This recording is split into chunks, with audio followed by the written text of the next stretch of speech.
31 பேருக்கு பணி நியமன ஆணைகளை முதலமைச்சர் விஜய் அவர்கள் வழங்கியிருக்கிறார்.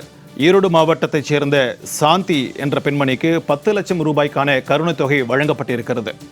நிவேதா மற்றும் ஆனந்த ஜோதி என்பவர்களுக்கு பள்ளிக்கல்வித்துறையில் இளநிலை உதவியாளர் பணிக்கான ஆணையை தமிழ்நாடு முதலமைச்சர் விஜய் அவர்கள் வழங்கியிருக்கிறார். அதேபோல சதீஷ்குமார் என்பவருக்கு அலுவலக உதவியாளர் பணி ஆணையை முதலமைச்சர் விஜய் வழங்கியிருக்கிறார். கலைச்செல்வி என்பவருக்கும் அலுவலக உதவியாளர் என்ற பணி ஆணையை வழங்கியிருக்கிறார். இது தொடர்பான கூடுதல் விவரங்களுடன் நம்முடன் இணைகிறார் செய்தியாளர் நித்யானந்தன். வணக்கம் நித்யானந்தன், தொடர்பான விரிவான தகவலை பதிவு பண்ணுங்க.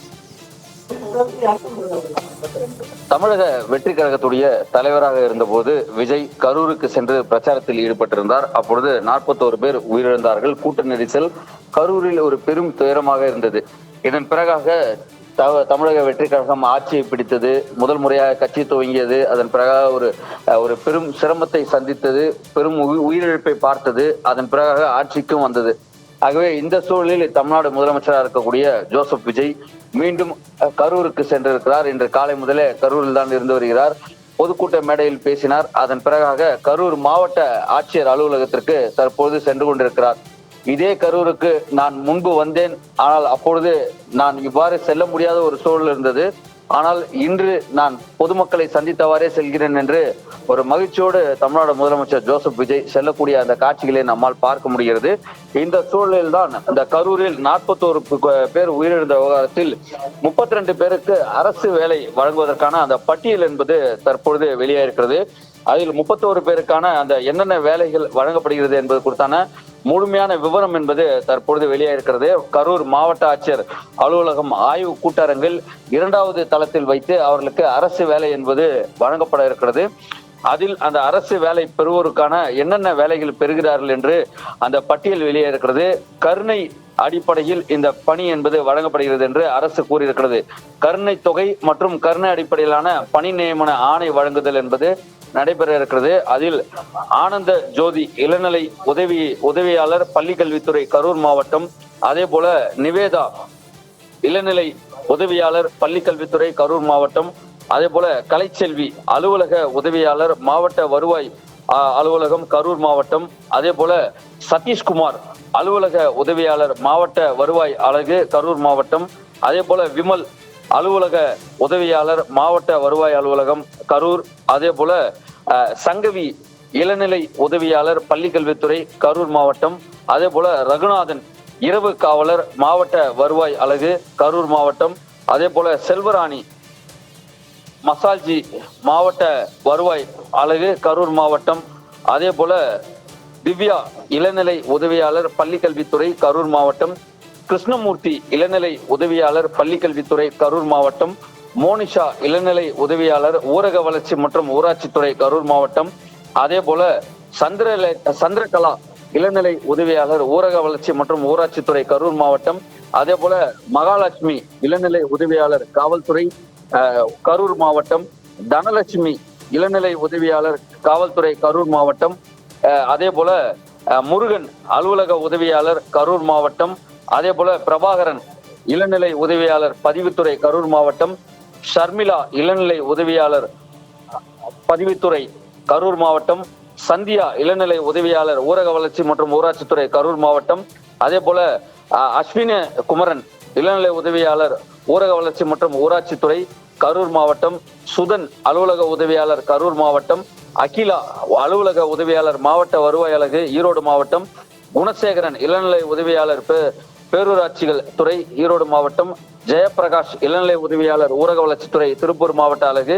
நிவேதிதா இளநிலை உதவியாளர் ஊரக வளர்ச்சி மற்றும் ஊராட்சித்துறை திருப்பூர் மாவட்டம், தீபலட்சுமி இளநிலை உதவியாளர் ஊரக வளர்ச்சித்துறை கரூர் மாவட்டம், மல்லிகா இளநிலை உதவியாளர் ஊரக வளர்ச்சித்துறை திண்டுக்கல் மாவட்டம், பிரபாகரன் இளநிலை உதவியாளர் திண்டுக்கல் மாவட்டம், ஜோதி இரவு காவலர் பழங்குடியினர் அடிமலை புதூர் உண்டு உறவிட உயர்நிலைப்பள்ளி சேலம் மாவட்டம், அதே போல பிரியதர்ஷினி இளநிலை உதவியாளர் ஊரக வளர்ச்சி மற்றும் ஊராட்சித்துறை கரூர் மாவட்டம், சக்திவேல் இளநிலை உதவியாளர் பள்ளி கல்வித்துறை கரூர் மாவட்டம், யோகேஷ்குமார் இரவு காவலர் மாவட்ட வருவாய் அலகு கரூர் மாவட்டம். இவர்களுக்கு 31 பேருக்கு பணி நியமன ஆணையை சற்று நேரத்திற்குள்ளாக தமிழ்நாடு முதலமைச்சர் ஜோசப் விஜய் வழங்கியிருக்கிறார். இதற்காக கரூர் மாவட்ட ஆட்சியர் அலுவலகத்தில் 2வது தளத்தில் அந்த கூட்ட அரங்கு என்பது தயாராக இருக்கிறது. அரசு பணி பெற வருவோரும் அங்கு சரியாக அமர்ந்திருக்கிறார்கள். அவர்கள் அந்த அரங்கிலிருந்து முதலமைச்சர் அவர்களுக்கான அந்த பணி நியமன ஆணையை வழங்குகிறார். அதாவது உயிரிழந்தவர்களுடைய குடும்பத்தினருக்கு, இரத்த சொந்தத்தினருக்கு அவர் ஒரு அரசு வேலை என்ற வீதத்தில் இந்த அரசு வேலை என்பது வழங்கப்படுகிறது. இவர்கள் அனைவரும் கரூர் மாவட்டத்தில் தான் பெரும்பான்மையானவர்கள் உயிரிழந்திருக்கிறார்கள். ஆகவே கரூர் மாவட்டத்திலே அந்த பணியை வழங்க வேண்டும் என்பதற்காக பணி வழங்கப்படுகிறது.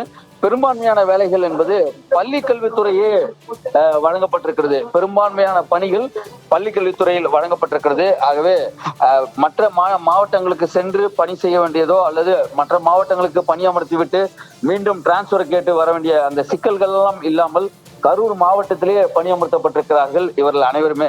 ஆகவே தமிழ்நாடு முதலமைச்சர் ஜோசப் விஜய் இன்னும் ஒரு சில மணித்துளிகளில் அவர்களுக்கு அந்த அரசு பணியை வழங்குகிறார்கள். என்னதான் அரசு பணியாணையை கையில் ஏந்தினாலும் கையில் வாங்கினாலும் இழந்த உயிர்களுக்கு இது சமமாகுமா என்றால் அது சமமாக இருக்காது. ஏனென்றால் உடன் பிறந்தவர்களை விட்டிருக்கிறார்கள், குடும்பத்தினுடைய குழந்தையை விட்டிருக்கிறார்கள், தாயை விட்டிருக்கிறார்கள், தந்தையை விட்டிருக்கிறார்கள் என்று குடும்பத்தினுடைய இரத்த சொந்தம் உயிரிழந்திருக்கிறது. இது தமிழ்நாடு முதலமைச்சருக்கும் தெரியும். இருந்த போதிலும் அந்த குடும்பத்தினை நான் பார்த்துக் கொள்கிறேன் என்ற வீதத்தில் தமிழ்நாடு முதலமைச்சர் நான் ஒரு அரசு பணி கொடுக்கிறேன், அந்த குடும்பத்துடைய வருவாயை பெருக்குகிறேன் என்ற வீதத்தில் தமிழ்நாடு முதலமைச்சர் கருணை அடிப்படையில் இந்த பணியை வழங்குகிறார். ஆகவே ஒரு துளி மகிழ்ச்சியாவது அந்த குடும்பத்தில் இருக்கும் என்ற விதத்தில் தமிழ்நாடு முதலமைச்சர் இவ்வாறு கருணை அடிப்படையில் அவர்களுக்கான அரசு வேலையை கொடுக்கிறார். இந்த அரசு வேலையை வழங்கக்கூடாது என்று நீதிமன்றங்களில் எல்லாம் கூட வழக்கு தொடுக்கப்பட்டிருந்தது. சென்னை உயர்நீதிமன்ற மதுரை அமர்வு கூட இதற்கு தடை கிடையாது என்று காலையில் தீர்ப்பு வழங்கி இருக்கிறார்கள். ஆகவே அந்த அடிப்படையில் பார்க்கும் பொழுது பல சவால்கள், கரூர் என்றாலே தமிழ்நாடு முதலமைச்சரும் தவேக தலைவருமா இருக்கக்கூடிய ஜோசப் விஜய்க்கு பல சவால்களை தாண்டிதான் செல்ல வேண்டியிருக்கிறது. நீதிமன்றத்துடைய அனுமதி பெற்றுதான் பிரச்சாரத்திற்கு செல்ல வேண்டியிருந்தது. நீதிமன்றத்துடைய அனுமதி பெற்றுதான் தற்பொழுது அரசு வேலை வழங்க வேண்டியிருக்கிறது. ஆகவே கரூர் என்றாலே முதலமைச்சருக்கு ஒரு சவாலான ஒரு பகுதியாகவே மாறி இருந்தாலும் இன்று பாதிக்கப்பட்ட அந்த குடும்பத்தினர்களுக்கு ஒரு அரசு வேலை கொடுப்பது தனக்கு ஏதோ ஒரு ஆர்ப்பாட்டமான ஒரு திருப்தி இருக்கும் என்று தமிழ்நாடு முதலமைச்சர் உணர்வார் என்ற அடிப்படையில் இந்த பணி என்பது வழங்குகிறார் என்று பார்க்க வேண்டியிருக்கிறது. உறவினர்களை இழந்தவர்களுக்கு ஒரு பக்கம் துக்கம் இருந்தாலும் துயரம் இருந்தாலும் இந்த அரசு வேலை என்பது சற்று ஆசுவாசப்படுத்தலாம். என்றால் பொருளாதார ரீதியாக ஒரு குடும்பம் முன்னேறும் பொழுது, ஒரு அரசு வேலை இருக்கும் பொழுது அந்த குடும்பத்தில் ஒருவர் இல்லையே என்ற ஒரு துக்கம் ஒரு சற்று குறையலாம். அந்த அடிப்படையில் அவர்களுக்கு அந்த கருணை அடிப்படையிலான பணி என்பது வழங்கப்படுகிறது. தமிழகம் முழுவதும் விபத்துகளில் பலர் உயிரிழக்கிறார்கள். ஆனால் தமிழ்நாடு முதலமைச்சருடைய அந்த நிவாரண நிதியிலிருந்து 2 லட்சம் ரூபாய் 1 லட்சம் ரூபாய் கொடுக்கப்படும். ஆனால் அரசு வேலை என்பது வழங்கப்படாது. ஆனால் கரூர் துயர சம்பவம் என்பது தமிழக வெற்றி கழகத்திற்கு சொந்தமானதாக இருக்கிறது. என்றால் தமிழக வெற்றி கழகத்துடைய பிரச்சார கூட்டத்திற்கு வந்தவர்கள், விஜயை பார்க்க வந்தவர்கள், விஜயுடைய ரசிகர்கள், விஜயுடைய தொண்டர்கள் தான் உயிரிழந்தார்கள். ஆகவே ஆட்சி அமைந்திருக்கிறது. ஆகவே நம்முடைய ஆட்சி நடைபெற்றுக் கொண்டிருக்கிறது. இந்த நேரத்தில் இவர்களை கைவிட்டு விடக்கூடாது என்பதற்காக அந்த கரூர் மாவட்டத்திற்கு சென்றிருக்கக்கூடிய தமிழ்நாடு முதலமைச்சர் ஜோசப் விஜய் அவர்களுக்கான அந்த அரசு பணியை சற்று நேரத்தில் வழங்க இருக்கிறார். ஆகவே இந்த அரசு பணி என்பது அவர்கள் கரூர் மாவட்டத்தில் இருப்பவர்களுக்கு ஒரு சிறிய மகிழ்ச்சியை ஏற்படுத்தி இருந்தாலும் கையில் அந்த அரசாணையை வாங்கும் பொழுது அந்த உயிரிழந்தவர்கள் ஒரு நொடி அவர்களுக்கு நினைவுக்கு வந்துதான் செல்லும். இதுதான் மனிதர்களுடைய இயல்பு. அந்த வகையில் இந்த அரசு பணியை வாங்க இருக்கிறார்கள் அனைவரும். ஆகவே தமிழ்நாடு அரசு இவர்களுக்கு பணியை வழங்கி அவர்களுடைய குடும்பத்தினுடைய பொருளாதாரத்தை மேம்படுத்தி இருக்கிறோம் என்று தமிழ்நாடு அரசும் ஒரு ஆசுவாசப்படுத்திக் கொள்வதற்காக இவ்வாறு செய்கிறார்கள் என்பது இதன் மூலமாக உணர முடிகிறது.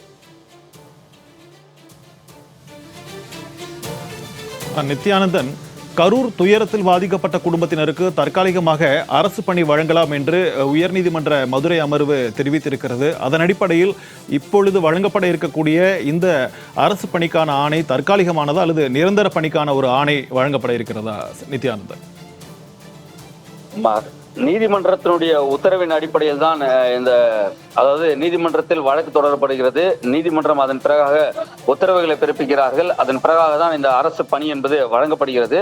ஆகவே கரூர் மாவட்ட ஆட்சியர் அலுவலகத்திலிருந்து வெளிவந்திருக்கக்கூடிய இந்த யார் யாருக்கு அந்த பணி என்று பட்டியல் என்பது தற்பொழுது வெளியே இருக்கிறது. அந்த பட்டியலில் மாண்புமிகு தமிழ்நாடு முதலமைச்சர் இதற்கான அரசு பணியை கருணை அடிப்படையில் வழங்குகிறார் என்று தற்பொழுது அந்த பட்டியல் வெளியிடப்பட்டிருக்கிறது. அந்த பட்டியலில் கருணை தொகை மற்றும் கருணை அடிப்படையிலான பணி நியமன ஆணை என்பது வழங்குதல் என்றுதான் அதில் குறிப்பிடப்பட்டிருக்கிறது. ஆகவே கரூரில் உயிரிழந்த மக்களுக்கு கருணை அடிப்படையில் தமிழ்நாடு முதலமைச்சர் ஜோசப் விஜய் அந்த பணியை வழங்குகிறார். என்று இதன் மூலமாக நம்மால் பார்க்க முடிகிறது. அந்த அடிப்படையில் தான் இந்த பணி என்பது தற்பொழுது வழங்குகிறார் தமிழ்நாடு முதலமைச்சர் ஜோசப் விஜய்.